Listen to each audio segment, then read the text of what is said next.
안녕하세요. 족보지기 지연입니다. 여러분, 교정진단 자료 체득하다가 혹시 이런 생각 해보신 적 있으세요? 왜 사람마다 찍으라는 엑스레이가 다른 건지, 엑스레이로 도대체 뭘 보는 건지, 나만 이걸 못 외우는 건지, 이런 생각들이요. 제가 딱 그랬거든요. 뭘 찍어야 될지 못 외우니까 엑스레이실 앞에 포스트잇으로 써붙여야 했어요. 그리고 그런 제가 바보처럼 느껴졌고요. 하지만 그거 아세요? 우리는 그 이유를 알 때 좀 더 잘 외운다는 걸요. 아무 의미 없는 숫자를 그냥 외우라고 하면 며칠 안 가서 까먹잖아요. 근데 이 숫자가 내 생일이랑 부모님 생일 조합이야 하고 이유를 알면 기억하기 쉬워지죠. 엑스레이도 똑같습니다. 그래서 오늘은 무작정 외우게 하지 않고 왜 이 자료가 필요한지부터 짚어드리려고 해요. 치과에만 10년을 고여 있었던 빠꼬미 윤주쌤이랑 하나씩 풀어볼게요. 안녕하세요, 윤주쌤. 안녕하세요. 윤주입니다. 네, 처음 만나는 분들을 위해서 자기소개 짧게 한번 부탁드릴게요.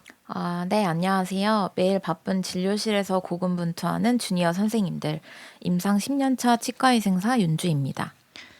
근데 쌤이 봤을 때는 어때요? 저 같은 사람들이 좀 많이 있어요? 아니면은 저만 못 외웠던 건지. 매년 그런 선생님들을 만나왔던 것 같아요. 치과 진료실 특성상 워낙 바쁘잖아요. 환자는 밀려오고 빠르게 쳐내야 하고 누가 붙잡고 이거 이러이러해서 이렇게 찍어야 돼 설명해 줄 시간이 없거든요. 충분히 이해합니다. 저도 전연차 때는 엑스레이실 앞에 붙어 있는 포스트잇을 보고 또 보고 계속 확인했던 것 같아요. 쌤은 목소리부터 똑 부러져서 안 그럴 줄 알았는데 다 똑같군요. 그럼요. 사람 사는 거 다 똑같잖아요. 저도 그런 시간들을 거쳐서 지금 자리에 있지 않나 싶습니다. 네, 이 한마디가 모두에게 위로가 될 것 같습니다. 자, 그럼 본격적으로 가볼게요. 인비절라인 진단할 때 기본적으로 뭘 찍어야 되는지부터 짚어주시죠. 보통 초진 교정 상담 환자가 내원을 하면 일반적으로 파노라마랑 옆모습인 레터럴 셉을 먼저 촬영을 하고요. 정모 사진인 PA 셉, 치열 및 교합 키를 보는 구내 포토, 얼굴의 균형 및 측모, 스마일 라인을 보는 구의 포토, 치근단 촬영, 상황에 따라 CT, 성장기 환자 내원 시 핸드리스트라는 수안부 사진이 추가돼요. 인비절라인이란 장치는 무엇보다 정밀 구강 스캔도 중요하고요. 이런 자료들을 왜 체득해야 되는지 필요한 부분을 설명드릴게요. 자, 여기서 진짜 저를 미치게 만드는 말이 나왔습니다. 상황에 따라 CT를 찍는다. 이게 그 상황이라는 게 전연차가 어떻게 판단을 하고 찍을 수가 있을까요? 물론 CT 촬영의 결정과 판동은 원장님이 하시겠지만 흔히 생각해 파노라마를 촬영했는데 사랑니가 완전 매복이어서 하치주 신경관이랑 너무 겹쳐 보인다. 이러면 CT 촬영을 하겠구나 유추해 볼 수 있고요. 캐나인인 송곳니가 매복되어 있거나 정중과잉치의 경우 파노상에서는 잘 안 보이고 헷갈릴 수가 있어요. 이런 경우 치아가 정확히 어디에 있는지, 인접치와 뿌리가 얼마나 가까운지, 치근 흡수가 되진 않았는지 이런 걸 확인하기 위해 CT 촬영이 필요합니다. 아무래도 교정에 있어서는 뼈 상태도 중요하기 때문에 CT를 통해서 치조골의 두께나 형태도 파악할 수 있고요. 더 나아가서 양악수술 케이스 같은 경우 좌우의 턱뼈 차이나 앞골관계 분석을 위해 찍기도 하고 심한 돌출이나 안면 비대칭, 발치 교정 케이스 같은 경우 촬영하기도 해요. 우리가 보통 전연차 때는 파노라마 상으로 보이는 것들이 한눈에 안 들어올 수 있지만 아는 만큼 보인다고 내가 파노라마를 통해 볼 수 있는 것들이 많아질 때 원장님이 이러이러한 것들 때문에 정확한 거 보시려고 CT 촬영하겠구나 라고 스스로 판단할 수 있으면 좋겠죠? 네, 그 다음 파노라마로 넘어가 볼게요. 솔직히 신입 때는 그냥 치아 개수 세고 충치 있나 보려고 찍는 사진으로만 알았거든요. 근데 교정에서는 뭘 중요하게 보세요? 충치와 치아 개수 보려는 사진 맞아요. 그러는 목적도 맞고 일반적으로 과잉치, 결손치, 유착치, 치아의 형태 이상, 사랑니 등 여러 가지를 보려고 촬영을 해요.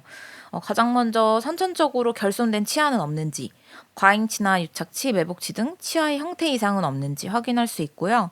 아까 언급드렸던 사랑니의 위치, 예를 들면 혼합치열기 때는 치아의 맹출 방향을 확인하는 것도 중요하고 맹출이 지연되지는 않았는지 또 현재 치아의 배열과 치근의 형태와 길이, 치근의 평행도도 알 수 있습니다.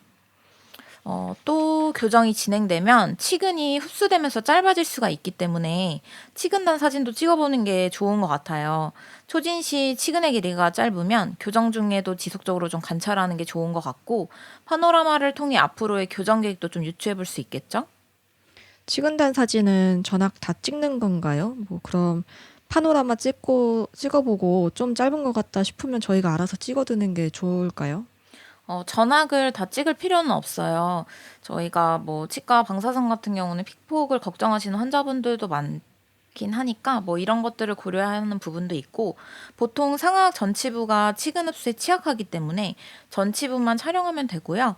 파노라마상에서 유독 앞니뿌리가 좀 뭉툭하고 짧아 보이거나 아니면 예를 들어 예전에 뭐 자전거 타다가 부딪혀서 뭐 넘어졌다, 앞니 외상 병력이 있다 그런 치아라면 필수적으로 촬영하는 게 좋은 것 같아요. 아, 그리고 또 추가로 뭐가 있을까요? 추가적으로 또 말씀을 드리면 뭐 과잉치나 결손치 유무에 따라 교정 치료의 방향이 조금 달라질 수도 있어요. 치아의 맹출 방향이나 속도에 따라 1차 교정 시기도 좀 유추해 볼 수 있고요. 뭐 저희가 어른 같은 경우는 뭐 치주 상태나 임플란트 유무, 앞으로 뭐 엔도크라운을 해야 한다는 것처럼 치료 계획에 따라서도 교정 치료 계획이 좀 달라질 수 있기 때문에 초진 환자분 내원 시 육안으로 보이는 것들과 파노라마를 통해서도 앞으로의 교정 계획을 조금은 그려볼 수 있는 것 같아요. 쉽게 예시를 들면 예를 들어 돌출 개선을 위해서 치아를 뒤로 밀어야 할 공간이 좀 필요하다. 그러면은 이제 교정 중에는 사랑니를 뽑는 게 어렵잖아요. 그렇기 때문에 사랑니를 먼저 발치하고 교정을 시작하는 경우도 있고요. 파노라마 한 장만으로 교정적으로 알 수 있는 것들이 있지만 정확한 진단을 위해서는 추가적으로 필요한 자료들을 촬영하는 게 맞고 그만큼 교정 진단 자료 체득은 중요하다고 생각합니다. 그럼 저희도 이런 걸 알고 있으면 일할 때 어떻게 응용할 수 있을까요? 진단은 원장님이 하시는 거고요. 맞아요. 진단은 당연히 원장님의 몫이죠. 근데 교정뿐만 아니라 우리가 파노라마를 알고 보는 거랑 모르고 보는 거랑은 완전히 다르다고 생각을 해요.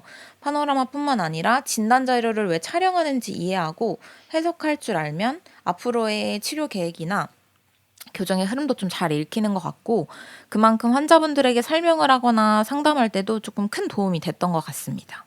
그럼 세 번째로 라테랄 셉이랑 PA 셉은 뭘 보시나요? 뭘 보시기에 뭐 찍을 때 환자 교합이 떨어지거나 얼굴이 기울어져도 다시 찍어오라고 하시는 건지 그 이유가 좀 궁금했습니다. 레터럴 셉은 치아뿐만 아니라 얼굴과 턱의 성장, 골격 관계를 분석하기 위해서 촬영을 해요.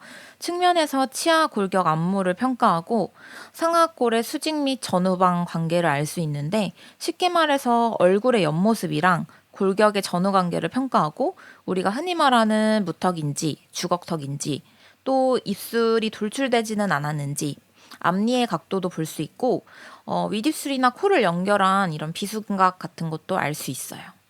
아, 그럼 PA 셉은요? PA7 우리가 정면에서 본 거잖아요. 이는 정면에서 치아 골격 안무를 평가한 사진인데 수평 관계를 본다고 생각하시면 돼요. 쉽게 말해서 앞면 비대칭과 미드라인을 확인한다고 보시면 되고 턱이 한쪽으로 치우쳤는지 중심이 틀어지진 않았는지 위아래 이제 중심선이 일치하는지 알 수 있고요. 또한 좌우 앞골의 성장 차이나 교합평면상의 기울기, 뭐 아이라인이나 립라인의 경사 같은 것도 알 수 있습니다. 이 두 개는 진짜 기깔나게 잘 찍어놔야겠어요.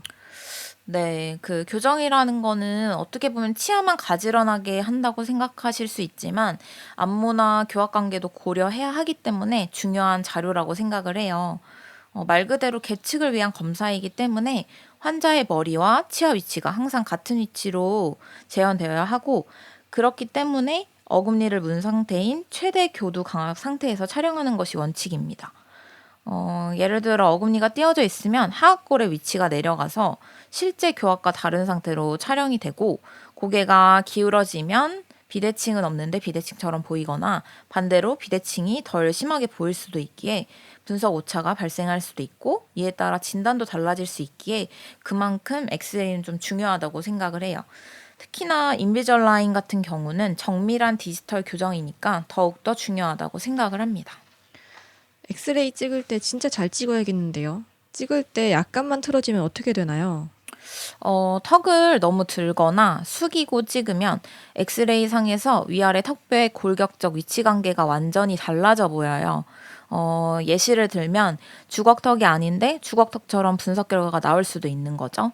인비절라인은 이제 우리가 체득한 이런 자료를 바탕으로 치아 이동 경로를 3D로 계산을 해서 클린 체크라는 거를 생성을 하는데, 예를 들어 세팔로 각도가 틀어져 버리면 나중에 장치가 앞니를 엉뚱한 각도로 밀어버리는 경우가 생길 수도 있는 거죠.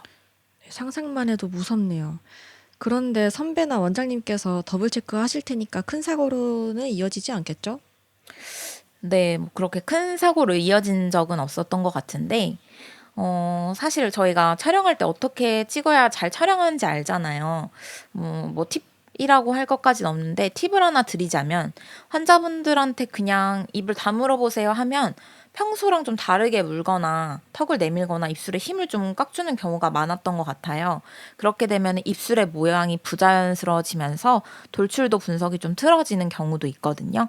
그래서 촬영 버튼을 누르기 전에 환자분의 자세가 올바른지, 긴장해서 힘을 주지는 않았는지, 이어로드가 양쪽 균일하게 잘 위치했는지, 코받침을 빼먹었는지 않았는지 한번 체크해 주시고, 뭐 환자분 침 한번 꿀꺽 삼키시고 어금니 닿도록 물어주세요. 입술은 편안하게 힘 빼시고요. 이렇게 중요한 설명을 충분히 해주시고 시범을 보여드리는 것도 한 방법이라고 생각합니다. 네, 꿀팁까지 아주 알찹니다. 자, 그러면 세 번째 수안부 사진으로 넘어갈게요. 뼈마디 어딘가를 보시는 것 같은데 정확히 어디를 보고 성장 유무를 판단하시는 건지 궁금하더라고요.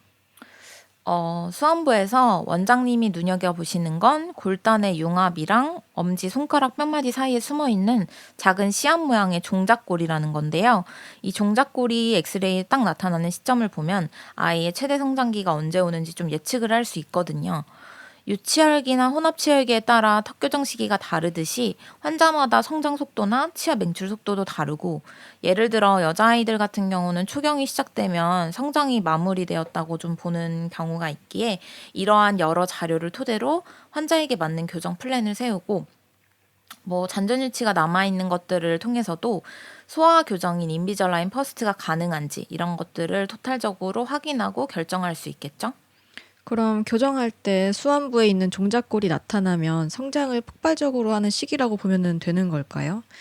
그게 나타나면 교정 계획이 어떻게 달라지는 거예요?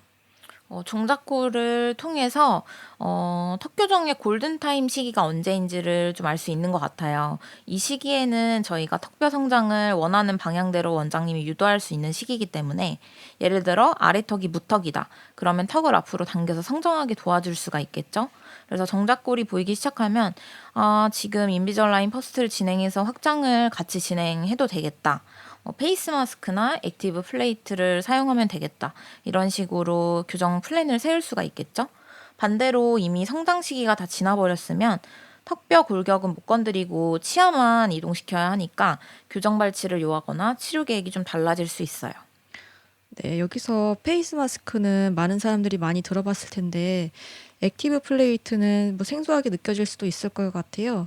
여기에 대해서 조금만 간단하게 설명 부탁드릴게요. 네. 뭐 확장 장치는 종류가 되게 많은데, 액티브 플레이트 같은 경우는 그냥 쉽게 말해서 갇혀식 확장 장치라고 보시면 돼요. 저희가 어렸을 때는 정중구개봉합이 닫혀 있지 않은 상태이기 때문에 뼈가 말랑말랑해서 뺐다 꼈다 하는 장치만으로도 확장이 가능하거든요. 그래서 스크류를 돌려서 이제 확장을 하는 거고, 이 같은 경우는 이제 배열까지는 되는 거는 아니고요. 간단하게 뭐 치아 위치를 좀 수정하거나 치열이 좁아서 확장이 필요한 성장기 어린이가 사용하는 장치라고 보시면 될 것 같습니다. 네, 이어서 수안부 사진 조금 더 이어서 말씀해 주시죠. 놓치기 쉬운 부분이기 때문에 촬영 전 덴트에서상 환자 나이를 확인하는 게 좋고, 연령별 표준치에 따라서 골 성숙도 분석이나 종잣골 석회화 시기를 통해서 신장의 성장도 좀 유추해 볼 수 있는 좋은 자료예요. 저희가 소아청소년과는 아니기 때문에 정확하게 볼 수 있는 건 아니지만 이런 것들을 보호자분들께 설명드리면 좋았던 것 같습니다. 더 나아가서 저희가 구내 포토 촬영 IOP랑 구강 스캔을 좀 어려워하시는 선생님들도 많으실 텐데요. 제가 반복적으로 하다 보니 사실 못할 건 없더라고요. 나중에 구강 스캐너 촬영 잘하는 꿀팁 이런 것도 공유하는 시간이 있었으면 좋겠네요. 네, 오늘 진짜 유익했습니다. 마지막으로 전연차 쌤들한테 더 해주고 싶은 말이 있으신가요? 진료실에서 자꾸 실수한다고 너무 기죽지 않으셨으면 좋겠어요. 처음부터 잘하는 사람은 아무도 없거든요. 지금 진료실에서 함께 일하는 모든 선생님들, 실장님들도 모두 그 과정을 거쳤을 거예요.